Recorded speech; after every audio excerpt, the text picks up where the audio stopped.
Welcome to Strange Paradigms. In this weekly show, we'll be taking a look into the news and headlines to pick out curious reports of the strange, weird, and mysterious. Anything from UFO news to science advancements, the paranormal, and stuff labeled fringe science and fringe phenomena.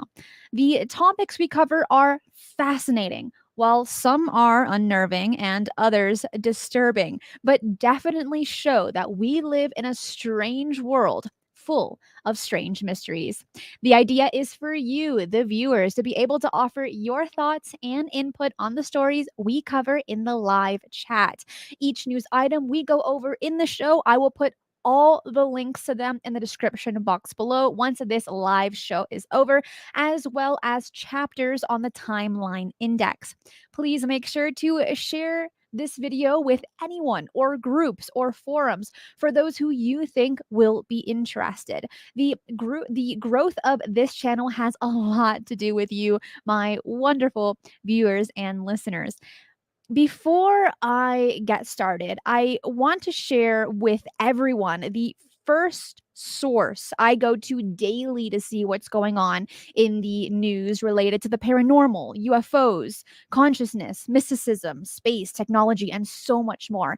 And that is nexusnewsfeed.com, which I will place in the live chat and in the show information details below. And if you don't have the time to check out the website daily, you can sign up for the daily bulletin newsletter and have the news updates sent right to you. The news feed is a service given by the Nexus magazine, which is also awesome. Again, I will put the link below. Now, I am not I am not getting paid to say this. It's purely a heads up on a great resource that I use in preparation for this show, and I give them a full thumbs up. I like to say hi to people in the live chat: Sunspot, Jessica, Nature Cam, John Aside, Hides, Brian, Deranged Lunatic. Thank you so much for the super sticker. Roger, Macca, Tucker Dan finally caught one live. Well, now you get a hello. Hello, live. Hello to everyone that's here. We have some pretty interesting articles to cover, and I say that every week, and I'm going to continue saying that because otherwise I wouldn't be doing Strange Paradigms if I didn't have any interesting articles for you. I will say, not wearing headphones, it makes me feel like I'm not doing a show live. It's a little odd, but there's no need to wear them for today's show.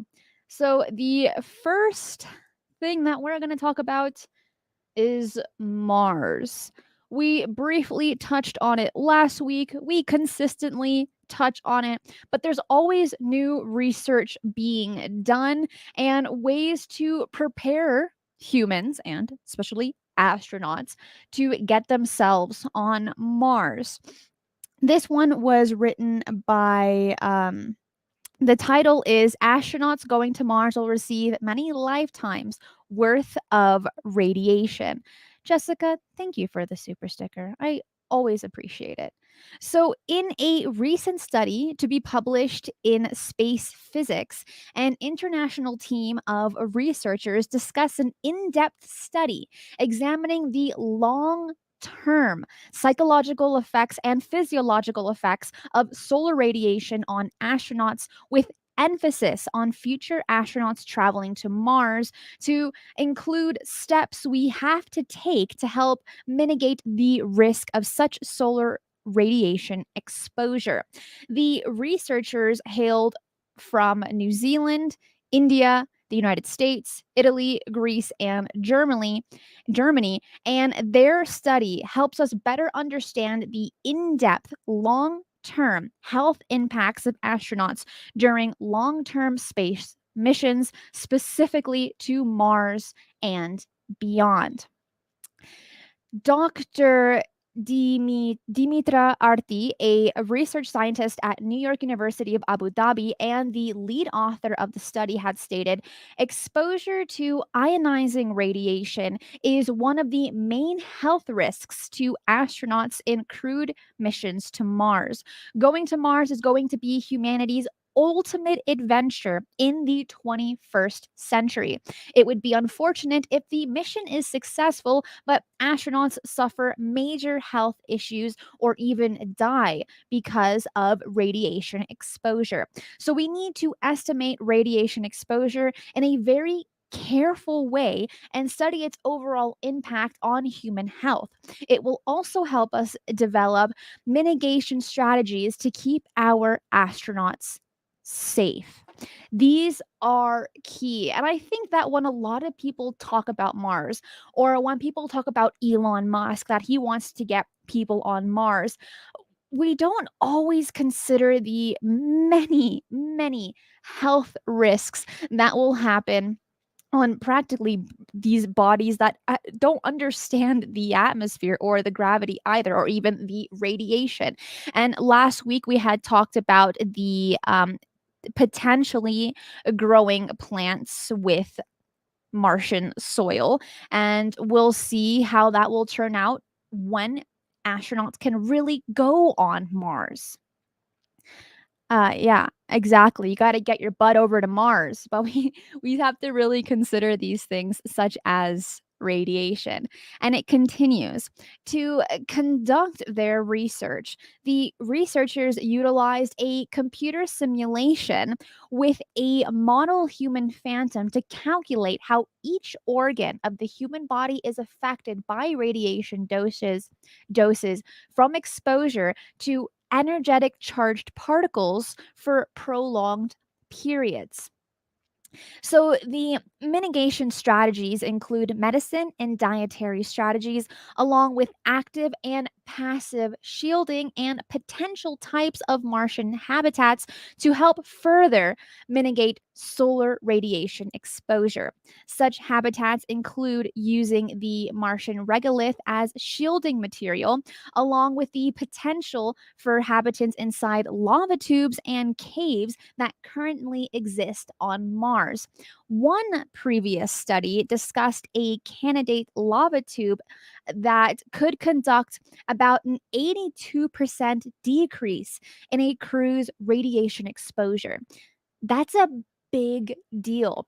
And we're aware, we've covered this on Strange Paradigms, that people are also looking for Goldilocks zones on the moon, looking for very specific craters where people could go ahead and attempt to inhabit those areas. Well, they'll be a little bit more protected from the incredibly extreme temperatures that happen on the moon. The same thing is somewhat happening here on Mars.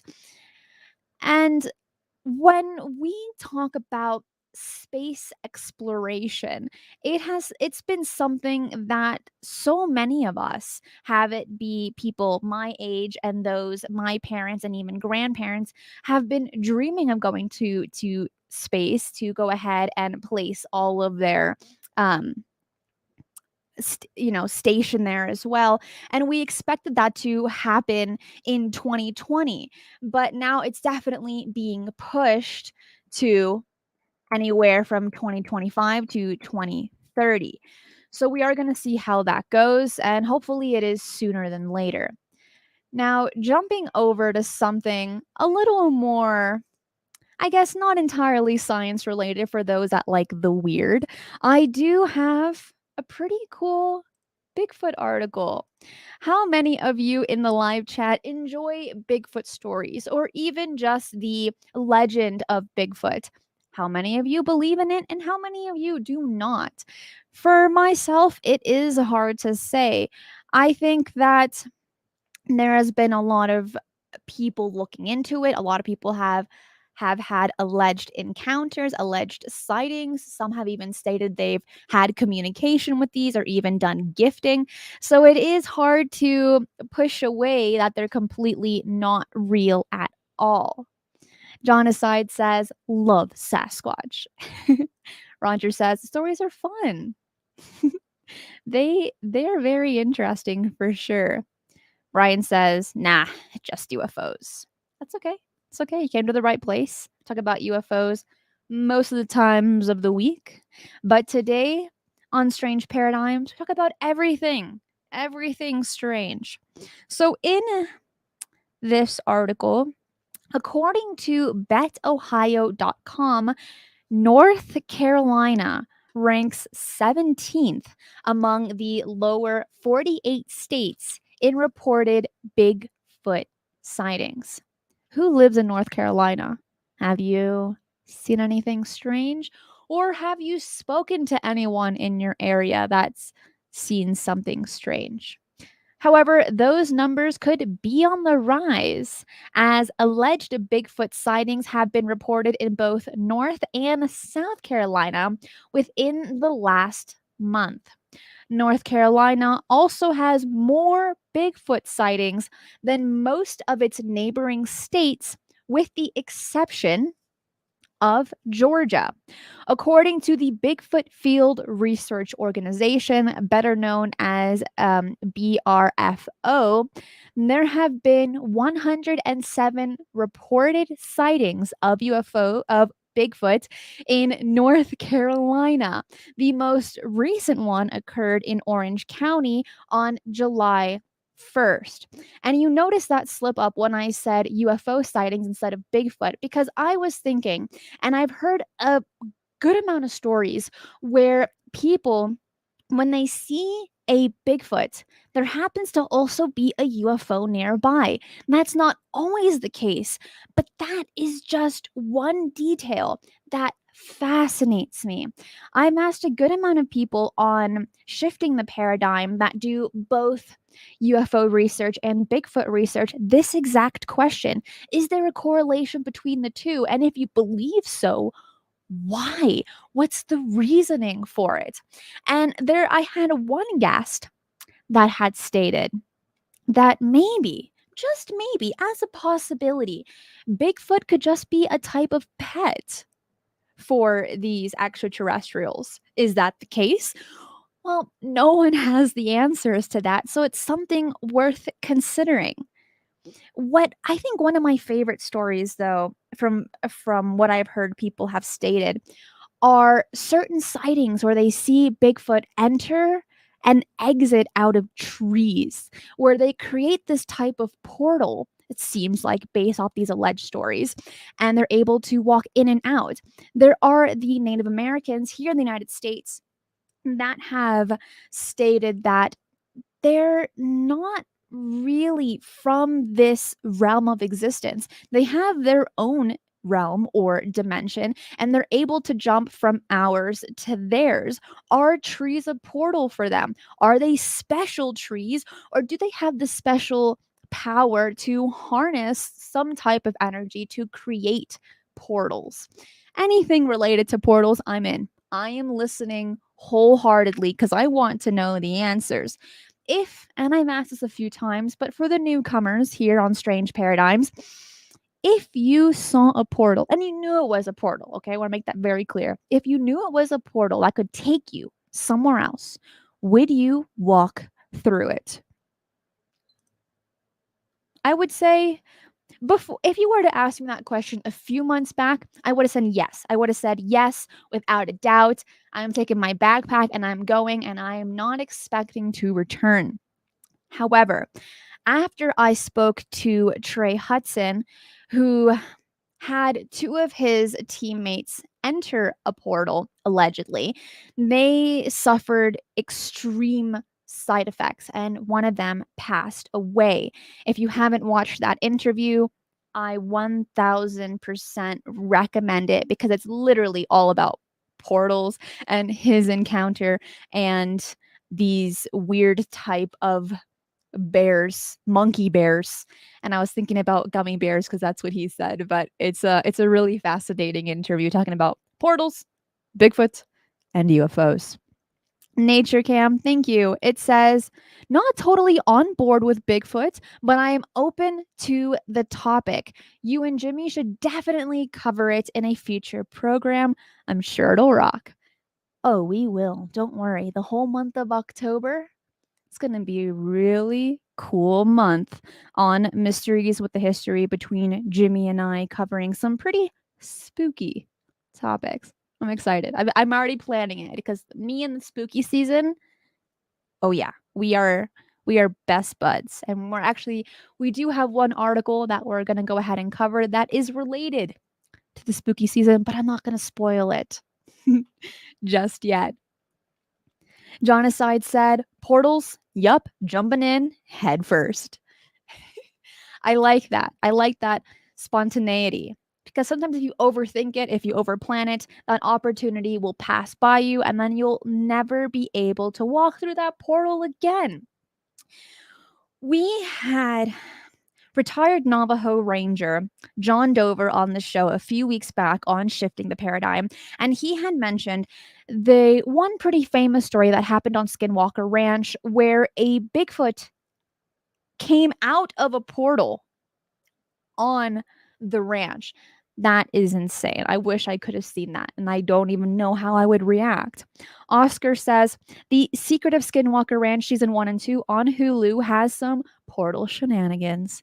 Oh yeah, but Season 3 has the most portal shenanigans. And I have been...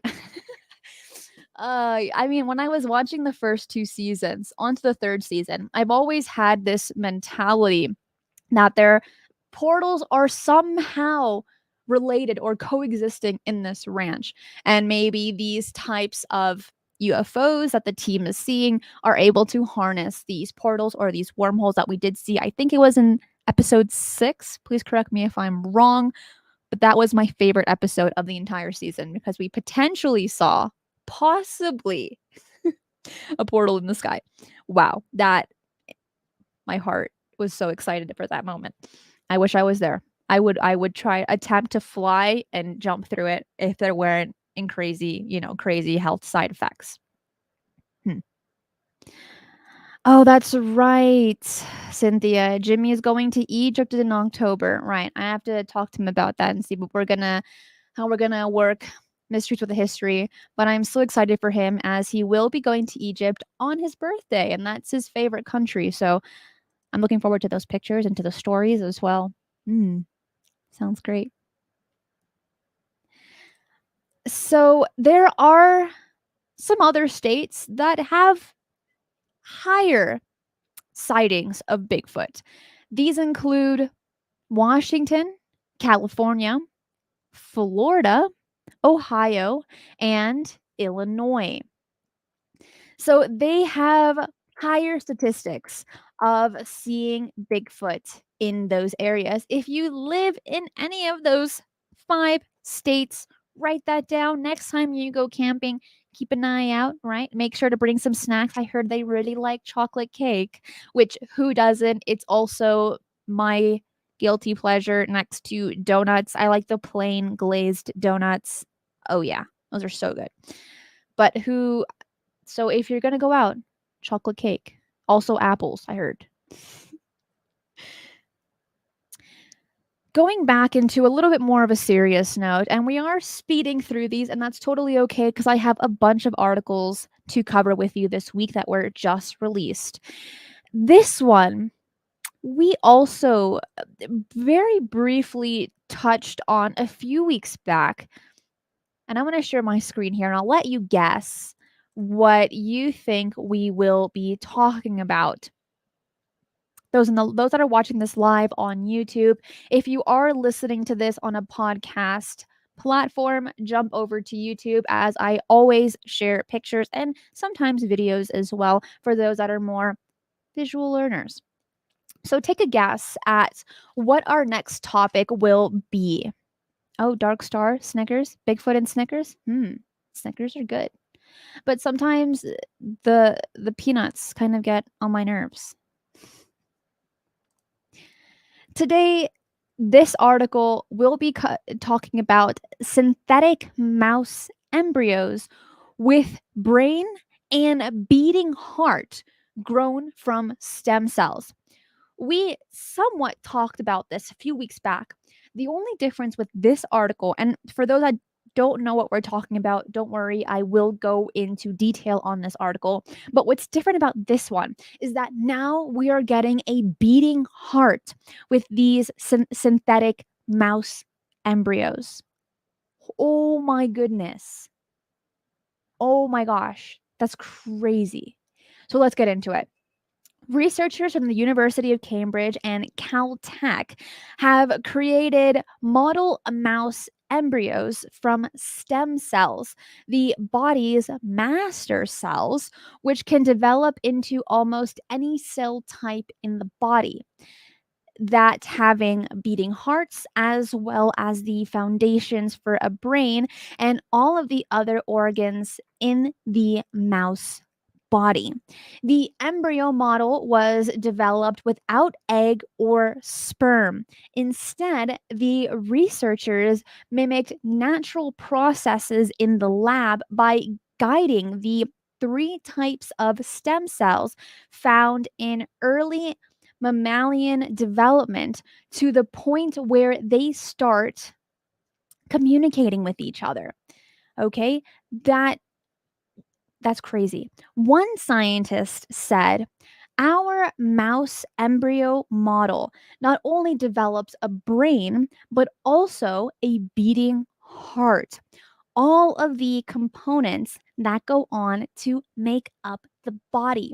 It's just unbelievable that we've gotten this far. This has been the dream of our community for years and the major focus of our work for a decade, and finally, we've done it." Over the past decade, the team has been studying these earliest stages of pregnancy to understand why some pregnancies fail and some succeed. Now, you might be questioning, what is the point of this? Why are they creating synthetic embryos and all of this jazz? What is the point? Are they ready to create some type of clones and just, destroy the earth? I don't think so. But if you read a lot of science fiction, maybe, but that's not the case. The reason to why they're doing this, at least what they tell us, is that they want to attempt to grow correct synthetic human organs to save lives that are currently lost. It should also be possible to affect and heal adult organs by using the knowledge that we have on how they're made.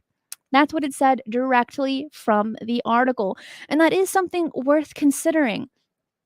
There was one video that I posted, and I can't remember which one it was, but someone had made a comment that, what does ethics have anything to do with something like this when it comes to science development, especially when we're dealing with creating organs? Because that is a question I have. I think that ethics plays a role in this, and we are aware at the majority of these scientists, that these universities that are conducting this type of research, they are required to have ethic professionals to go ahead and answer some of these difficult questions when they go to the public, when they go to the media on talking about whatever they've discovered, whatever they've created, right? Because people are going to have these questions. Oh, that's unethical. No, no, no, that can't be possible. You can't create something like this.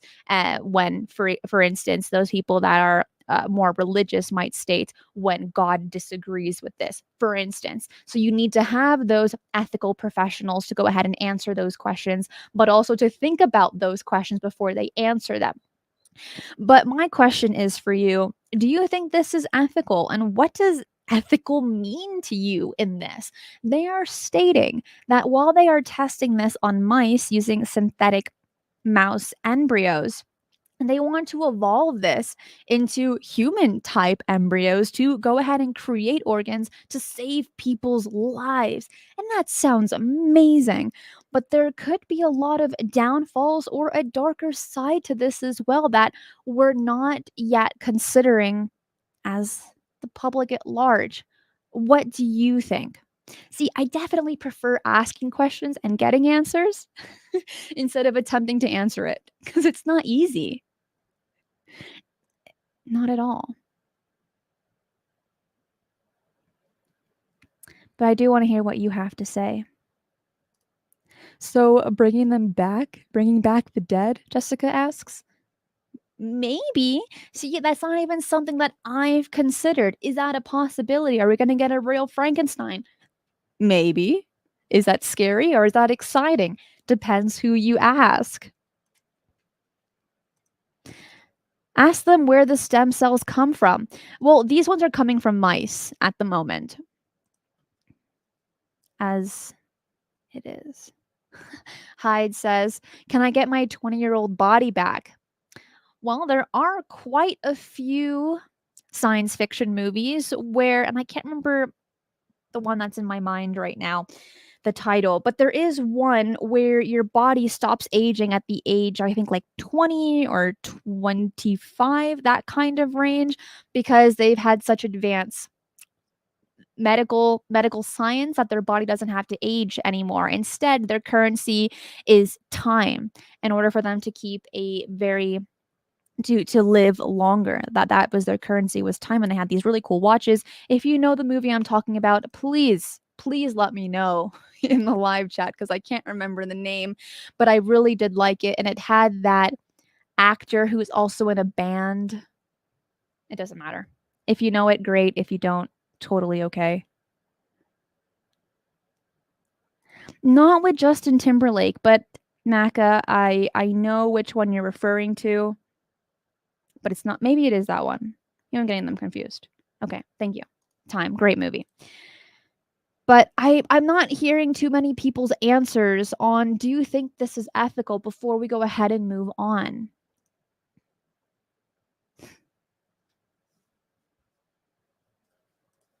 Well, while you think about it, we will move on to the next article. And this one relates to the paranormal. Pretty interesting. And one that blew my mind away when it came to the research aspect of it. So if you're a skeptic and you go on a ghost hunt, a lot of the times you might hear people say, "Ah, you'll never see a ghost with that attitude of you not believing." But is that a true statement? Is that a true statement that if you don't believe you're going to see something that you won't? In the same regard of a watched pot of water will never boil, kind of like that. Well, the American parapsychologist James Horan says that suggestible people are more likely to have experiences that they might interpret as paranormal phenomena.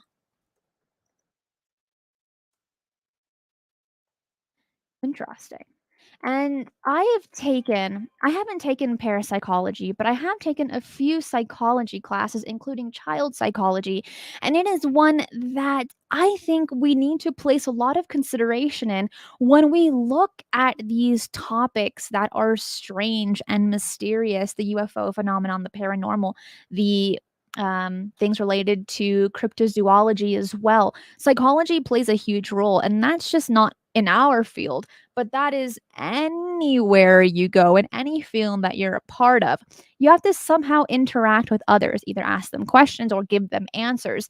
And if you don't understand basic psychology, it's going to be to your detriment. It's not going to help you, but if you know it, it's great. Back over to this. Well, in parapsychology, it has been known that believers are more likely to experience strange goings on when it comes to certain aspects of the paranormal. It's called the sheep goat effect and more closely relates to PSI phenomenon such as extrasensory perception, ESP. Okay, stay with me. Let me share my screen here of sheeps and goats, which I'm going to explain what that means because I'm like, well, that's kind of rude calling people sheeps and goats, but it's not really related to that. So the term was coined by Gertrude Schmiedler, a professor of psychology at the City University of New York in 1942. And she categorized the volunteers taking part in her ESP experiments as either sheep or goats. And she called those who believe in PSI sheep and those who don't goats. So the researcher asked her volunteers to attempt to identify the image on the faces of a deck of concealed Zender cards, which look like this. And the cards have 5 different images on them: a cross, a square, a circle, a triangle, wavy lines, and a star. There are 25 cards in a deck. So if you picked at random, you'd expect to get 1 in 5 right on average. That's 5 correct guesses out of 25. And this is the mean chance expectations. So these Zener cards that we're looking at are pretty prevalent for those that want to practice ESP, even in the time in 1942. But Gertrude found that sheep achieved significantly higher success than they'd expect from a chance, averaging 5.3 correct instead of just possibly 5. But the goats, however, had significantly less success with with a mean of about 4.93. So Gertrude's results have since been confirmed by many other researchers, some also using Zener cards as well as other methods of testing ESP. But it gets even weirder on this and very interesting. So in a later experiment, there were 2 groups. This was done by a different researcher. Again, you had the sheep and the goat groups, those that believed and those that didn't believe in the paranormal. And they were placed in a house, an unused house. It looked kind of weird. And one group was told that it was haunted. The other group was told that it was just under renovations. So what happened? Well, the group that was told that it was haunted stated that it had this weird, eerie feeling to it. They saw weird things. But the researchers made very sure that there was no poltergeist activity in this house. They just told one group it is haunted when it wasn't. And the other group, where they were told it was just under renovations, they didn't see anything weird. It just felt like another house. It wasn't a big deal. They didn't see anything walking by. They didn't see any shadows. They didn't feel anything eerie about it. It was just very normal. That goes to show how important understanding our minds is when looking at stuff like this, because we can be influenced by other people's words, by their actions, and things like this. And then we create our own reality after that. That's right. It is the placebo effect. And that's why so many scientists and researchers, when testing medicine as well, they have to do the placebo effect, where they place a pill with sugar instead of actual medicine to see how their body would react when they believe they're receiving medicine when they're not. It's crucial. It's so important. And it's not just for scientists, but it's for us as well. For those, not even not even if you're a not a paranormal researcher, but let's say you're entering a house and someone tells you, "Hey, look, buddy, friend, this house is haunted." Yeah, you're going to start seeing things and be like, "Yeah, you're right. The place is really haunted," when it might not be. So we have to always be vigilant on understanding that we can very easily be influenced by others. That goes for commercials as well, advertisements, right? They influence us every single day, where you prefer one thing over another. And I saw this on social media, where you have 2 camps on pineapple pizza. Either you hate it or you love it. To be honest with you, I love pineapple pizza. But it's believed and there's been some research conducted that those that don't like pineapple pizza is because they've been influenced not to like it by social media because there's been so many memes on it. Be like, oh, you like pineapple pizza? You can't like pineapple pizza. It's so bad. Who wants fruit on pizza? Blah, blah, blah, blah. Things like this. And they get influenced and then they mentally make that connection where they're like, oh no, pineapple pizza? Grody. When actually, it's delicious. I love pineapple pizza. I just don't like pickles. That's about it. But in this test between the sheep and goat effect, what are your thoughts on it? Do you find that interesting? Do you think psychology is worth studying, even just the mere basics? That's right, tomatoes are fruit. You need to consider that. And we put tomatoes on everything. Delicious. But without tomato skin, that's apparently really bad for your stomach as it cannot be properly digested. So make sure about that. When you make your tomatoes, take off the tomato skin. It'll be better for you. Maka says pineapple, sausage or bacon, banana peppers, and onion. Oh, can never go wrong with onions. Also, what about garlic? Gotta add garlic to that list. Or like at least garlic sauce. So good. So nom nom. Can ramen be haunted? We need to ask some experts on that one. I've spoken to a few paranormal investigators where certain objects can be haunted. I have not heard about any food being haunted, as you know, it is perishable, right? It is going to disintegrate over time compared to certain objects, right? So that's a good question. I'll have to look into that. Can ramen be haunted? I hope not. That'd be kind of weird. I imagine like if you eat something and it's haunted, what happens next? Is the object still haunted or now is it haunted inside of your stomach? Because I would haunt ramen. If I were to be a ghost, right? I would haunt ramen and like be craving noodles. So I like that question. Eagle Eye says, very interesting. I think so too. Ramen pizza, it's like the same thing like pasta tacos, spaghetti tacos.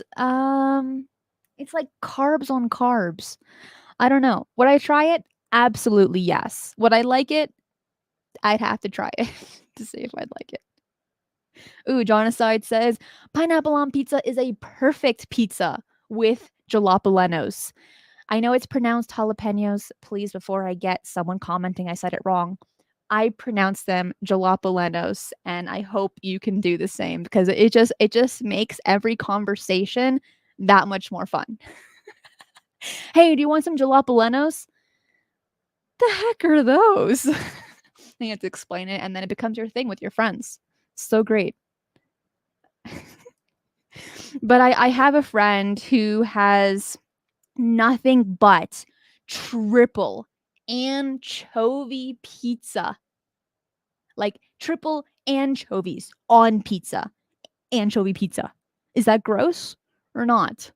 Let me know in the comments. Let me know. Is anchovy pizza gross or not? It's not my cup of tea. It's a little bit too smelly for me. But hey, look, if my friends like it, I'm going to let them go for it. Less Sweet says anchovies on pizza was the most controversial topping in the 80s. Is it still so? Is that still the case? Because I don't know. Fish nasty. Sounds salty. Oh, it is. That makes my face sad. I love anchovies. A bok choy toppings? No, but my bok choy soup? Wow. I could talk about food all day with you guys. There's no question, but you guys didn't come for food. You came for the strange articles. So let's go ahead and continue on to our next article. This one is about the Artemis mission. We also have been talking about this often. Why? Because it's going to be happening in a few days. The Artemis I mission is going to launch supposedly August 29th. That is Tuesday. How do I know? Because school starts August 28th. College, man. I'm ready to graduate already. But that's the only reason to why I know it's on a Tuesday without looking at the calendar. So the countdown begins. It is starting. And this is the first step towards returning humans to the moon. The mission is the first ever launch of both the Space Launch System rockets and the Orion Crew module that will carry future crews to the moon. Artemis I was supposed to launch earlier this year and was even rolled out to the launch pad. But a string of problems found during testing meant it was returned to the vehicle assembly building for repair. That's a bit devastating. Imagine you've been working probably forever on this rocket. You're ready for it to launch, and then you put it on the launch pad. You do all these tests, and it's just one failure after another. Who do you blame? Do you blame like an entire team? Or is it just kind of like, oh no, that's fine. That makes sense. We'll just do it again. Or does someone get fired? That's my question. Because if it was supposed to launch earlier this year and it didn't, even though they have to run a bunch of tests before putting it on the launch pad and then more tests after they put it on the launch pad and it failed, someone doesn't have a job. But I don't know how it works with NASA. So it is supposed to launch again August 29th, and the launch time is a 2-hour window beginning at 8:33 a.m. Eastern Standard Time. The Artemis I has to launch during this window to ensure it reaches the moon without being eclipsed by longer than 90 minutes at any point during the journey. If a bad weather or some other delay prevents the launch on August 29th, the next launch windows will be on September 2nd and September 5th. Okay. So they have a little wiggle room going for them. See what happens. Hopefully it launches 29th. That would be super cool. I'm excited. I'm going to be watching that live if I'm not in class, which would be great. So the Orion will spend the next week or so traveling approximately 300,000 kilometers to the moon after it launches. And once it's done in lunar orbit, the rocket will take another week to return to Earth to test the spacecraft's landing system. Very cool. I like it.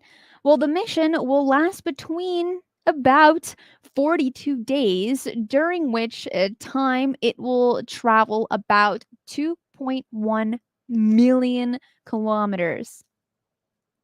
And if this all goes well, if this is successful, it will finally be time for the landing mission of the Artemis III in 2025. Brian, happy early birthday. Whoop whoop. Turning 47. Let's go. Hope there's gonna be cake, maybe some sprinkles. Because you can't have a birthday without cake and sprinkles. Now I want taco pizza. I've never had it. Is it good? I'm down. This is a really big deal looking at the Artemis mission. While some people might think, oh, just another rocket going to the moon. This is the first step for getting people on the moon and then getting bases on the moon by 2030.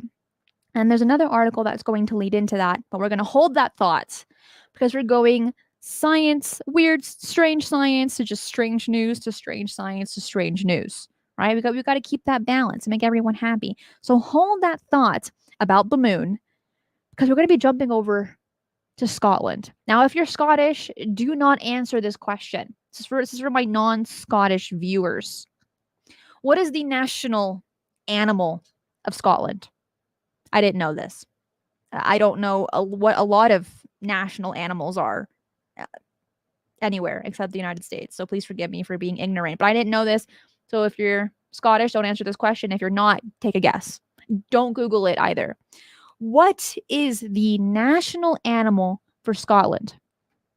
The badger? That's a good guess. But I feel like that's kind of more like Canada vibes. The platypus? Oh, that one's awesome. The crow? These are all incorrect, but we got the right answers here. It's the unicorn. I know, it's crazy. People have been left gobsmacked after learning the national animal of Scotland is actually a made up creature, and that is in quotation marks. But not the only one that might be imaginary. There are some other countries that have some pretty interesting national animals that could potentially be made up creatures, and we're going to get into that. So, while the Loch Ness Monster is one of the most famous creatures associated with Scotland, Nessie is not the mystical creature that has been ventured by the country for years. In fact, it's the unicorn. What? When I found this out, I was blown away. I had no idea that a unicorn could be a national animal. I bet so many kids right now are so happy to hear this news because unicorns are so trendy amongst the tiny ones. You know, they wear like unicorn skirts and t-shirts and like bows and everywhere. They would instantly move to Scotland. The National Trust for Scotland explains that unicorns are associated with power and innocence. It adds that the unicorns have long been associated with the country, having first been introduced to the royal coat of arms of Scotland in the mid 1500s. And while Scotland has seen countless changes in the years since, the unicorn continues to be an important symbol. As the trust explains, prior to the union of the crowns in 1603, our coat of arms was supported by two unicorns. Not just one, but two. However, when King James VI of Scotland also became James I of England, he replaced one of the unicorns with the national animal of England, the lion, as a display of unity between the two countries. Pretty cool, right? I thought that was pretty cool. Zombie cicadas? No, but that was a fascinating article last week. I think if I wanted to make my own costume, it would be the zombie fungus eating a cicada. That'd be super cool. I don't know how I would create that, but I'd find a way. Kurt says, unicorns are real and I will not tell my daughters otherwise. It's okay. My father was the exact same way when I was younger. And even to this day, I think unicorns, they were probably real at one point. They got extinct like some other animals. Totally normal. And I just don't want to break kids' heart that unicorns aren't real when they're so infatuated with them because maybe they were at one point. Well, the unicorn. Unbelievably, a country would be serious about the unicorn. Well, men wear dresses. They wear skirts in Scotland, that's right. Well, there are some other countries that have interesting animals, such as in Wales, you have the Welsh dragon. In Greece, you have the phoenix. And in North Korea, you have the winged horse. So let me ask you this question. What is your country's national animal? Tell me the country and then tell me the animal. I'd like to know.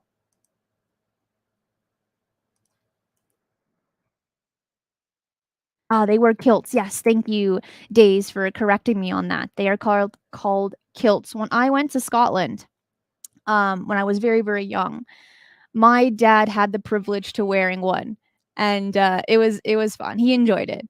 And we also saw people like doing parades, playing the bagpipes and wearing their kilts. I've also seen people have weddings where the groom wears a kilt to represent their country. And I also have one cousin that has Scottish blood, and I think he wore it to his graduation. I could be wrong, but he did wear it and he does have pictures. And they, you know what, they enjoy it. And I said, hey, look, a lot of the more ancient countries consistently don't wear pants, and they wear like long flowing skirts or kilts. Have that be in Asia and also in Scotland as well. So very interesting. I like it all.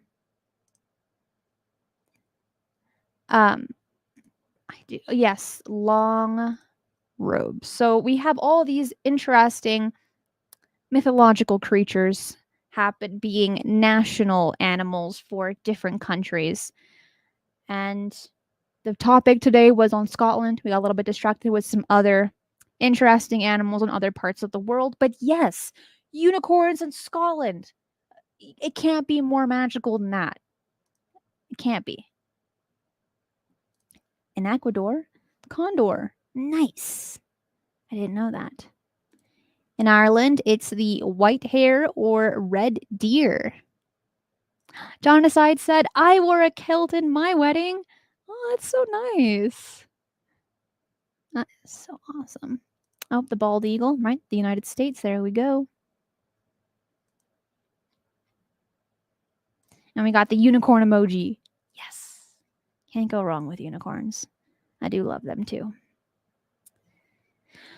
So remember I told you to hold that thought about the moon, right? Okay. Hopefully you held it and you put it in a box. Now take that thought out of the box because we're about to cover that once again. Because here's a very important question that many countries are asking and that we also need to ask as well. We're aware that the moon has a lot of interest. Obviously, we have the Artemis mission that's going to be planning a bunch of other stuff by the end of getting bases on the moon by 2030. Well, other countries want to get their hands on the moon as well. They want to do mining on the moon. Understandable. They want to get all the resources. I get you. But here's the question. Lunar mining and moon landing claims fall into a gray area of international law, but negotiations are underway to avoid conflict and damage to spacecraft, right? Because one country can't own the moon. You can't do it. So there are treaties put in place stating it's literally called the Outer Space Treaty, where you can't say this is a restricted zone, this is only my zone, you can't have it. It has to be shared across all countries. So let's get into that. Let me share my screen here just to give you a visual for those that are my visual learners. I like looking at pictures too. So I'm just going to share it. Again, it's merely a visual. This is not a real photo. Okay. So at least 6 countries and a flurry of private companies have publicly announced more than 250 missions to the moon to occur within the next decade. Wow. Okay. Next decade, 250 missions. That's a lot. Many of these missions include plans for permanent lunar bases and are motivated in large part by ambitions to assess and begin utilizing the moon's natural resources. In the short term, resources would be used to support lunar missions, but in the long term, the moon and its resources will be a critical gateway for missions to the broader riches of the solar system. But these lofty ambitions collide with a legal question. On Earth, possession and ownership of natural resources are based on territorial sovereignty. However, Article 2 of the Outer Space Treaty states the 60-year-old agreement that guides human activity in space, for those that didn't know, forbids nations from claiming territory in space. That's a big deal.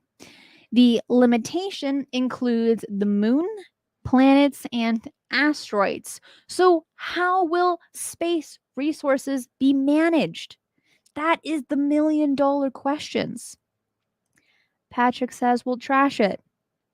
I really hope that doesn't happen. Another reason for war. Hold that thought. We're going to talk about that. We're gonna mention that. But to continue with this is as efforts to return to the moon have begun since the 2000s, NASA was so concerned by the destructive potential of lunar dust that in 2011 it issued a set of recommendations to all the spacefaring entities. The goal was to protect Apollo and other US objects on the lunar surface that are of historical and scientific value. The recommendations implement exclusion zones defined by NASA as boundary areas into which visiting spacecraft should not enter. Well, these suggestions are not enforceable against any entity or nation unless they are contacting directly with NASA. So the very concept of these zones violates the plain meaning and intent of Article 2 of the Outer Space Treaty. The article states that no area of space is subject to national appropriation by means of use or occupation, creating an exclusion zone around a landing or mining site certainly could not be considered an occupation. This is where war can come in. Will this all work? Will all the countries, play nice with each other and say, oh no, you want to dig the hole I'm digging? No, that's fine. You can go ahead and dig it and we'll share the resources. People are inherently greedy. How many times have we seen peace treaties created and they failed? I think one of the most famous ones has to do with Native Americans and the settlers that came to the United States, where they said, yes, we'll work with you, we'll give you this. And then, bam, they slaughter the entire tribe. This was very prevalent in Massachusetts near the Bridgewater Triangle. We briefly touched on it in the episode of Mysteries of the Bridgewater Triangle. We can also look at World War II with the Treaty of Versailles as well, where they're like, okay, Germany, no, you can't do this, you can't do that for several decades. What do? Not even a decade. No, actually not that long. Not they created military way before they were told that they could, and then they created World War II right after World War I. There are other examples of peace treaties that were created and have failed, and I think when it comes to the moon, we're gonna see that issue again. How will war work out in space?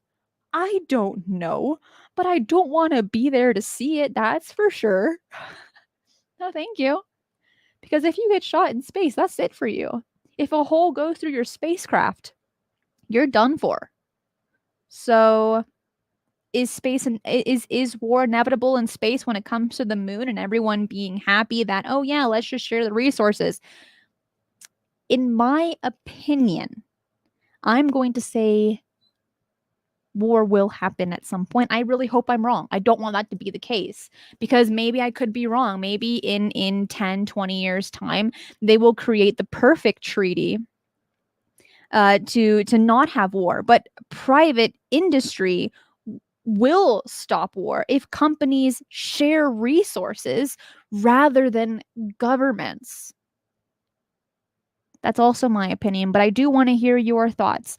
Those that are listening to this live and have access to the live chat. What do you say about this? Xavier says, I think that if Elon Musk gets first to Mars, he'll claim at least half to himself. Hmm, possibly. But how? I mean, this treaty's already been created. How would he be able to claim it?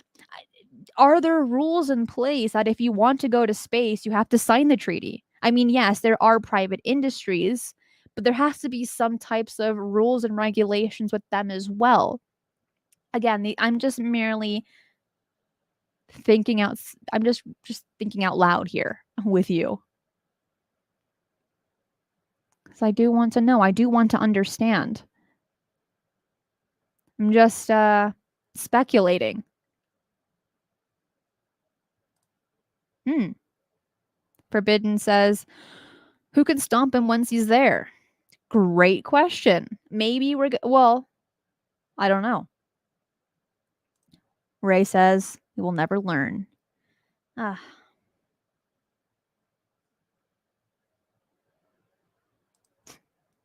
maybe.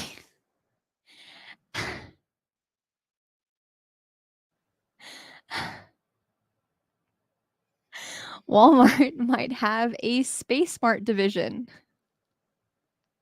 As you can tell, I find my jokes so funny.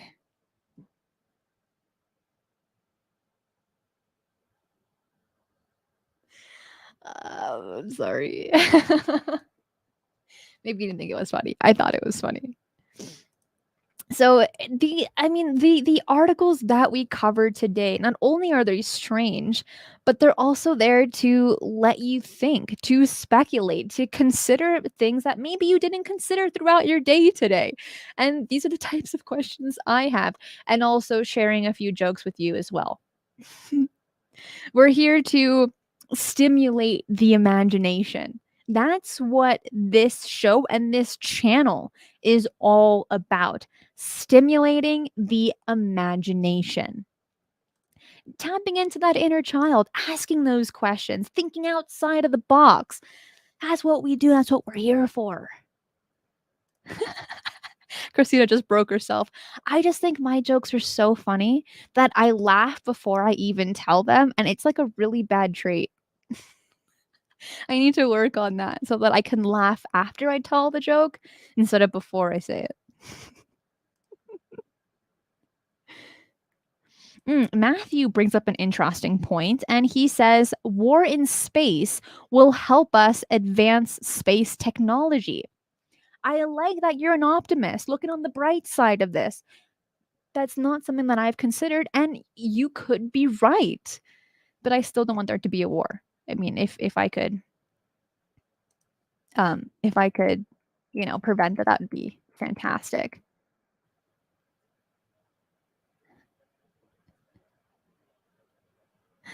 Uh, Ryan says, "What was Beethoven's favorite fruit? A banana." I don't think I told the joke right, but I still thought it was funny. Dan says, "Clean up in Crater 5." Yeah, for my Walmart joke, I hope. Thank you, Dan, for chiming in on that one. So, going into a little to a more paranormal article. This was a pretty bizarre one that happened in Thailand. Let me share my screen. This is not a funny story. I'm just laughing from the previous jokes. Okay, so let's share this. Here we go. Mozart was framed.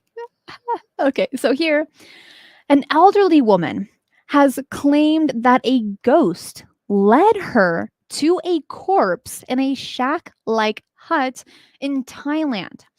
Officers were informed that a man was found dead at a makeshift house in central Thailand on August 25th.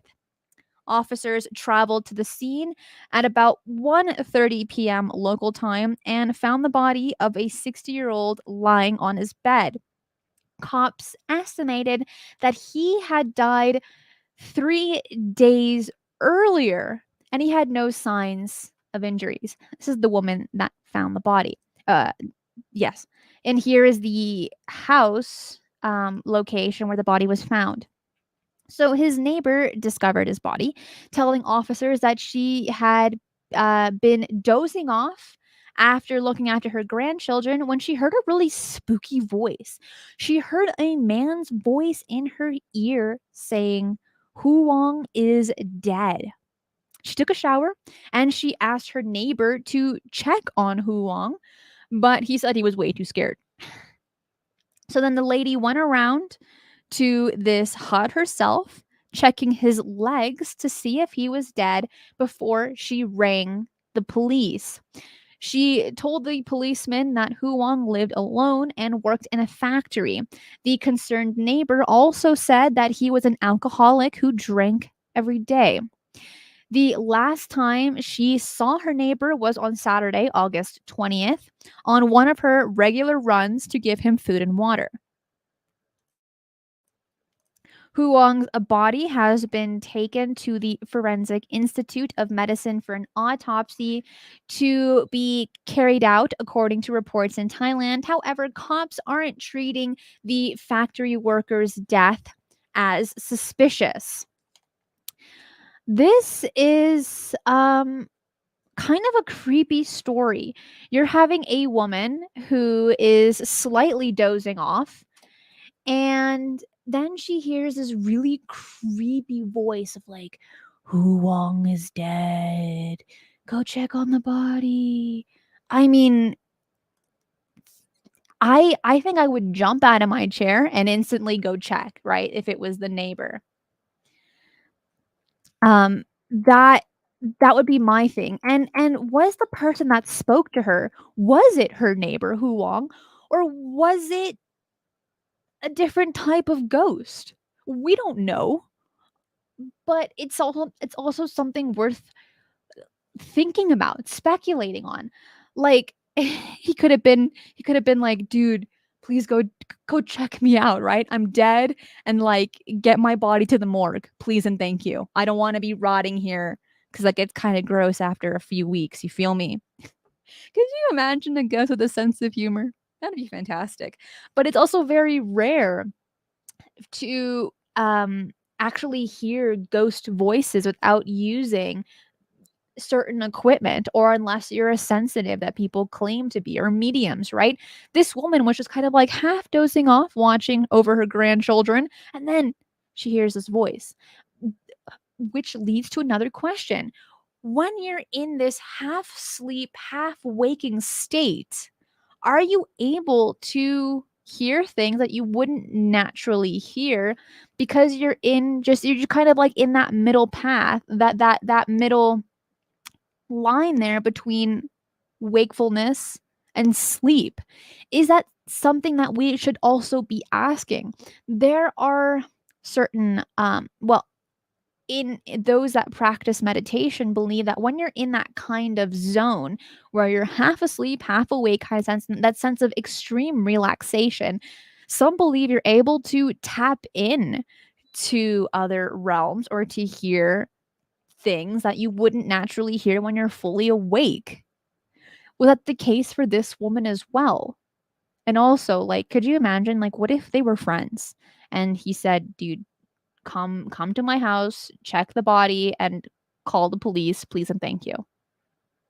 Because if I was a ghost as well, I wouldn't want someone to find my body like totally rotting with maggots in it and it just smells just dreadful. No, I'd rather them want to find it where it's still decent, like not rotting. Thank you. We don't want another zombie fungus, which we don't know if it happens in humans yet, but we are aware it is in flies and cicadas for the time being. Could it be in people? Maybe some point. Then you would put in one of those synthetic organs and then bring the dead back to life. We gotta tie in all these articles, guys. I tie it in all into one. Roger had said, "I've heard voices as well. Spooky." pretty spooky. Kind of like sleep paralysis. I've only experienced sleep paralysis once. I never want anyone to go through that.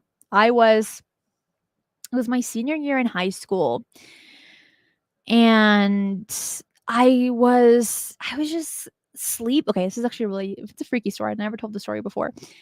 But I was my senior year in high school, and I was staying at my dad's place. My parents were divorced by this time, and it was maybe like, I'm not even sure what time it was. I'm gonna guess probably 3 or 4 in the morning. And I never really liked that room at my dad's place because it always just felt kind of eerie to me. I just never really cared for it. And then I saw, and maybe it was my mind playing tricks on me because it's already dark. You can't see anything. I already didn't like the room I was staying in. And I saw this like shadowy blob just kind of come through the door right in front of me. And then I had sleep paralysis. I tried to scream, I tried to move my fingers, and I couldn't. Before I had my own experience, when I heard about sleep paralysis, I'm like, that's totally BS. That there's no way that you can't scream or move around if that were to happen to you. Your brain is so much stronger than that.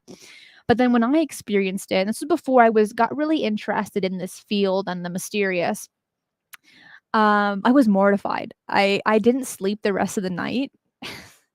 And like for days, I had a little night light in my bedroom. I said, I can't do this. I don't want another shadowy blob coming into my house and not letting me scream or move. And it was only for a few seconds. It wasn't for a long period of time, but it was enough for me to be a believer for those that have encountered sleep paralysis, which I do not wish upon anyone because it is scary the very first time you go through it. It's never happened to me since, so I don't know how I would react now, but the first time, it's the scariest experience.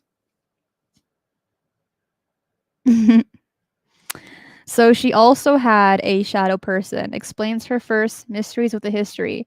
I don't know if I would classify that as a shadow person because I didn't really see. I mean, it was only just for a few seconds, and I only saw this like blob come in for like a second. Was that my mind playing tricks on me because I was already scared of just the dark? Maybe. So I can't place it. I can't state yes, it was a shadow person because I don't know. But the sleep paralysis was very real and very scary. Yeah, Laura says, I only remember having sleep paralysis once, but it was terrifying. Once is enough for me. Thank you. I'll only have it once.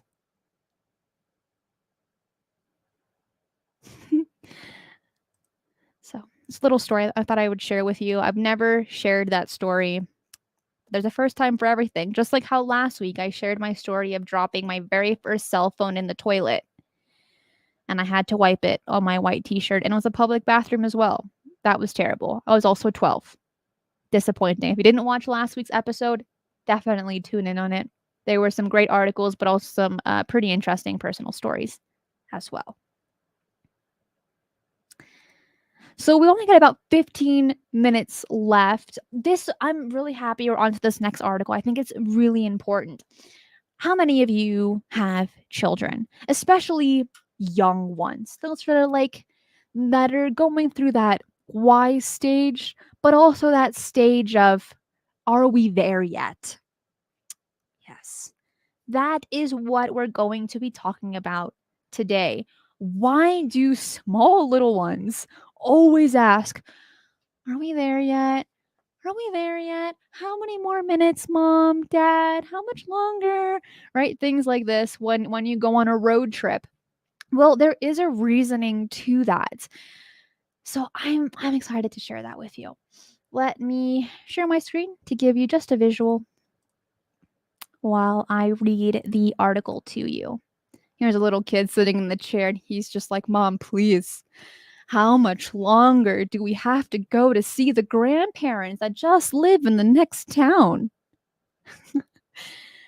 So, one reason is that our experience of time changes as we age. often resulting in the sensation of passing time more quickly as we get older. This is classified by the sensation that Christmas comes around more quickly each year. And that is a fact. I feel like every year I'm like, it was just Christmas. Why is it Christmas again? I haven't even bought gifts yet. I am that procrastinator when it comes to Christmas. So time is thought to pass more quickly as we age because with increased age, any duration of time becomes a smaller proportion of our life to date. For example, at 7 years old, a year is 14% of your entire life. At 70 years old, it's only about 2% of your life. As such, a 5 hour car ride journey may feel longer to a 5 year old than to a 50-year old simply because it has a greater proportion of the 5 year old's life. But there's more to it than that. As we age, we also develop a greater understanding of distance and geography.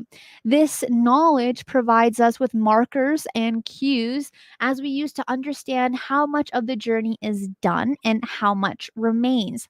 For example, going on a journey, for instance, to your parents' house. It's in the town over. Once you pass a certain gas station, you know that you're halfway there. And this knowledge helps to structure the time. So, the absence of this knowledge in children means that they are more reliant on asking adults how long is left to judge the progress of the trip. Does that make a little bit more sense now when kids ask this? Because it makes more sense to me after I went ahead and did the research because I remember when I was that age asking my parents, seriously, how much longer? I feel like I've been in here for hours. Why is this taking so long? But when we're looking at time in the sense of your age, it makes a little bit more sense, at least to me. But what about you? And as they say, right, a watched pot never boils. If we're always looking at the time, especially if you're bored, for instance, the time is going to go by so slowly. But if you're having the time of your life, you're not really going to look at your watch and say, I wonder what time it is. Wow, time's going by really slow, for instance, because we have that control of the perception of time in this instance. Now, it is also incredibly important to have games in the car or play games with your kids so that they don't ask the same question over and over again of are we there yet?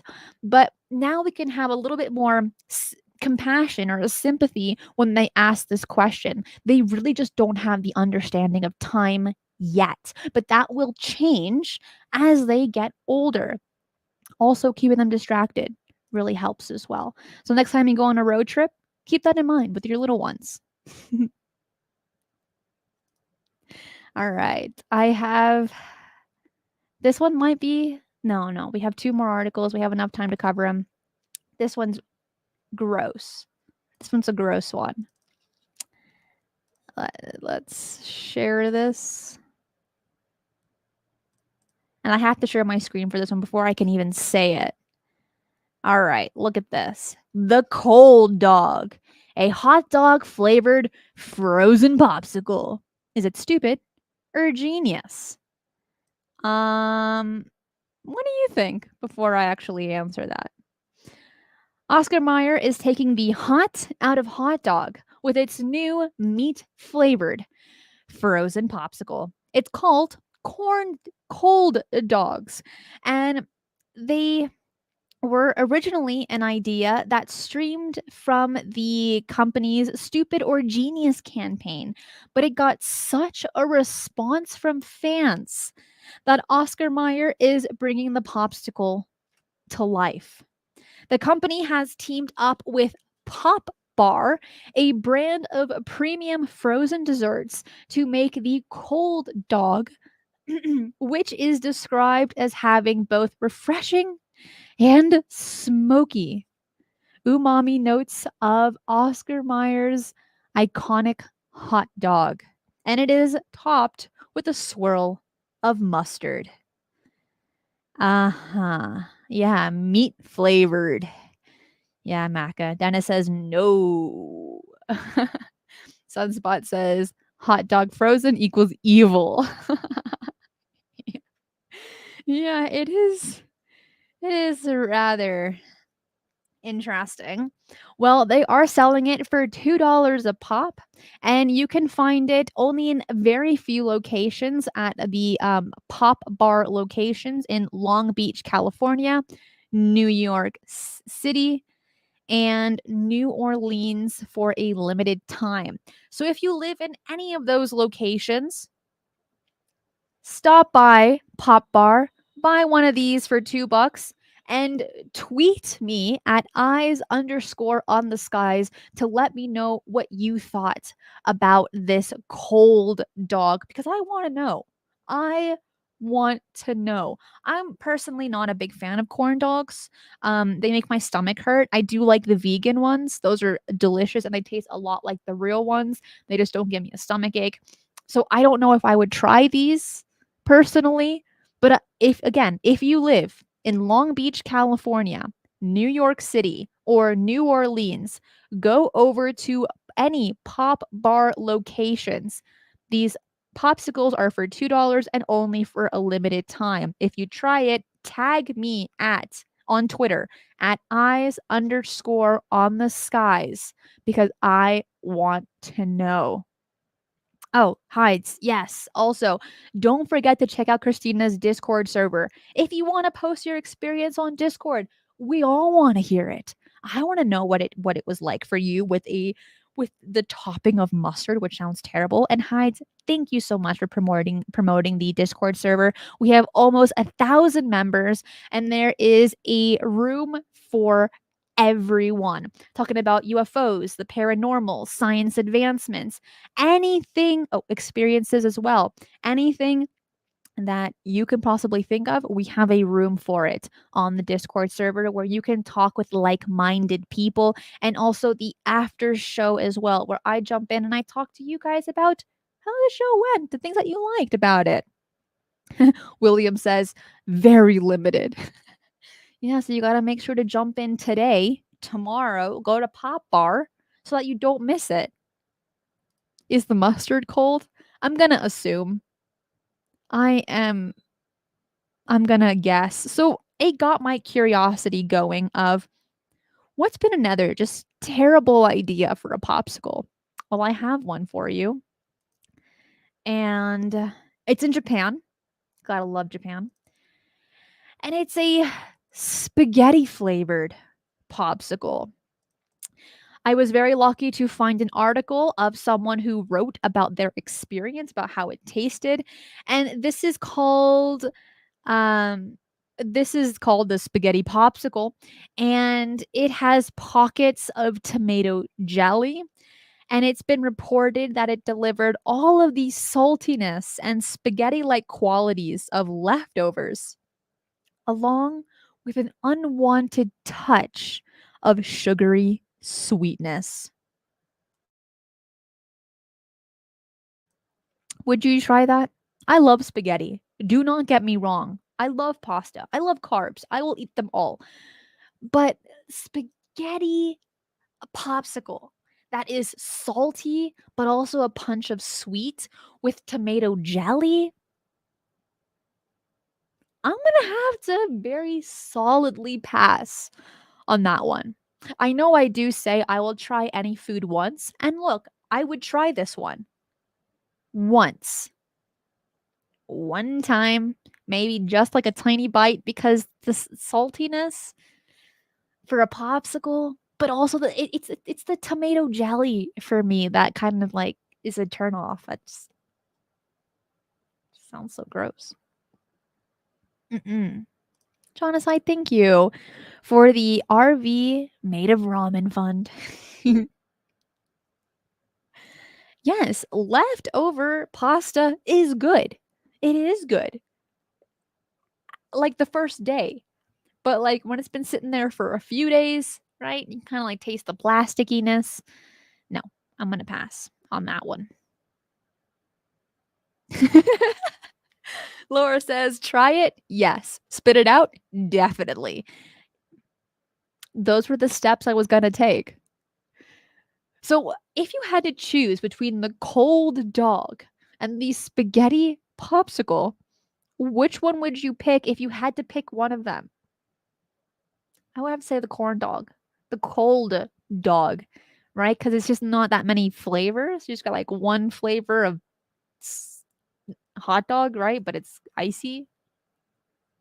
Can you imagine the people in the factory, right? They're making this popsicle and they're thinking, this sounds terrible. I can imagine that train of thought. That's funny. Jessica says, neither. Dad says, spaghetti popsicle. All right. All right. Sounds good. Again, probably meat flavored. No, thank you. No. Well, hot dog. Yep. We got chicken ramen noodle. Ice cream bars are available in Japan. I would try that. Would I like it? Probably not, but I'll try it as long as it's not sweet, right? I don't want sugar with my ramen. Thank you. To an extent, right? I know they put soy sauce and they put some sugar in the soy sauce to make it like kind of good in the noodles, but not too much. Ah, gosh, this has been a really fun show. That's all the time we have to for the articles today.